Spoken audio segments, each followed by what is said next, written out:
Alvar'da yani mukavele okudum. Başka Türkiye'de korucukta okumadım yani Alvar'da. Babam imam olduğu için orada mukavele okudum.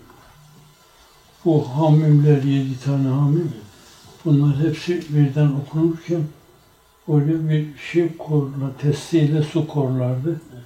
Evet. Sonra şifa olur diye onu içerlerdi. Evet. Onu diyecektim. Fakat neye, hangi esere dayanıyor onu bilmiyorum, hatırlamıyorum. Çocuktum o zaman. Öyle o çocukken ben Alvar'da yani 8-10 yaşındayken birkaç yerde okumuştum hatim. Onlar da işte 10'ar lira para vermişlerdi o zaman.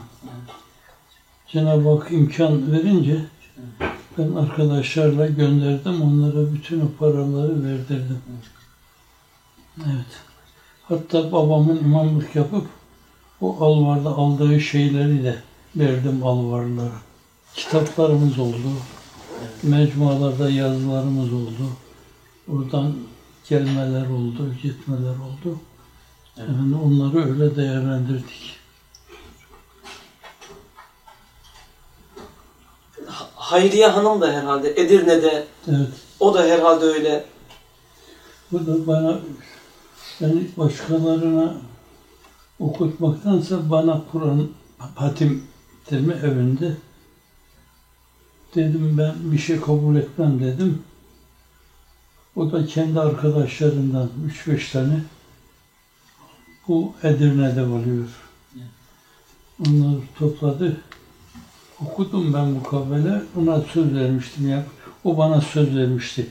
Para vermeyecek diye. Sonra bayramdan sonra baktım. Bir kat kumaş getirdi bana. O para değil. Doğru mu değil mi tabii ayrı bir şey. Bir annem gibi görürdü beni yani. Titrerdi benim için. Biraz zor yürürdü. Aslında bir mi iki mi belki mangalda ateşlerle pencerenin önüne getirdi koydu, ben ısınayım diye. Ben askere ayrıldıktan sonra vefat etmişim. O bir de Halil amca vardı, o da mazbut. Caminin, Üç Şerefer'in devamlı cemaatindendi. O da beni çok dinlerdi. Sigara içiyordu.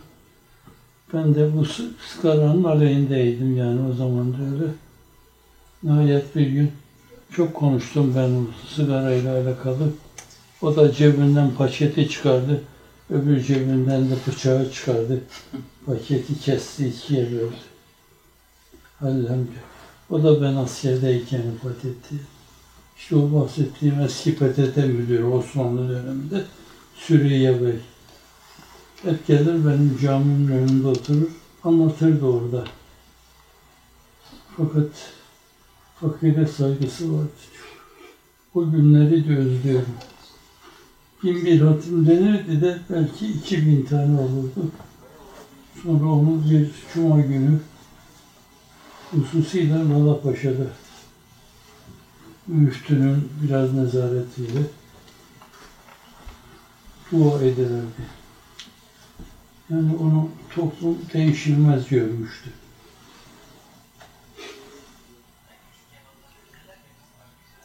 Ben de ona çok iştirak etmiştim. Zannediyorum hiç kaçırdığımı da hatırlamıyorum.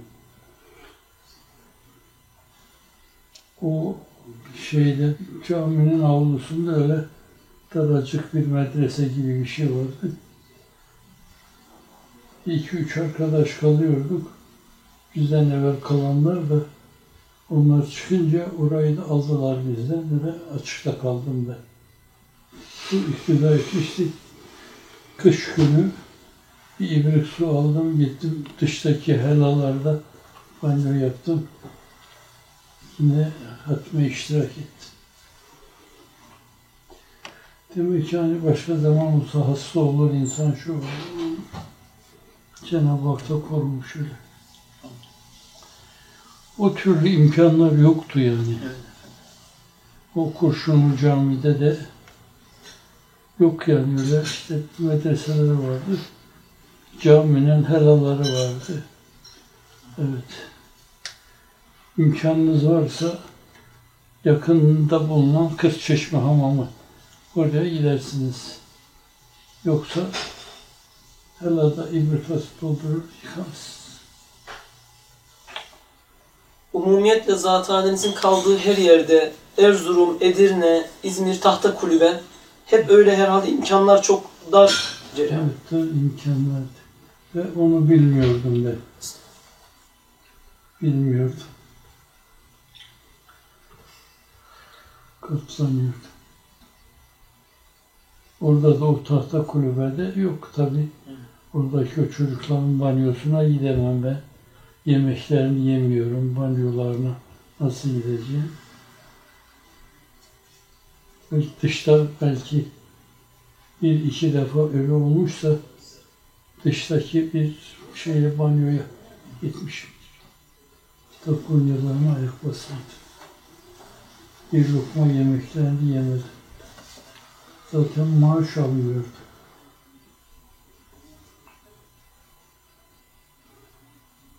Fakat hayret yani ona rağmen ben o kadar fedakarlık yaptım. Ben orada o işe nezaret edeceğim ana kadar 2-3 tane İmam Hatip öğretmeni gece mütalaya geliyorlardı. Ben orada vazife alınca onlar gelmediler yani işte onlardan da bir kazancı oldu onların. Evet. Her birerlerine 300 lira, 400 lira, 500 lira veriyorlarsa artık öyle bir şey yoktu onlarda da. Bilmiyorum belki ondan dolayı da onlarda da biraz antipati vardı. Belki o zaman bu bizim Abdullah, biz Mustafa birlikte. Onlar bir zaman sabahları sefer taslarıyla bana günde bir öğün evlerinden yemek getiriyorlar. Onların yemeğini yemediğim için. O kadar mahrumiyete, sıkıntıya rağmen yani beni oradan ayırdıklarından daha doğrusu böyle oyunlar oynuyorlardı. Ben de bir oyun daha oynanacak kendim ayrıldım. Ama sonra Cenab-ı Hak çok daha farklı kapılar lütfetti. Hepsinde çok değişik okullar, pansiyonlar yapma filan. Hep onlar oldu. Ama ne ile karşılaşırız onu da bilmiyoruz. Allah yardımcımız olsun. Amin. Amin. Hayret Kuşağı makalesi. Gözlerimde bu hayret, gönlümde ümit ve burkuntu, dört bir yanda olup bitenleri seyrediyorum.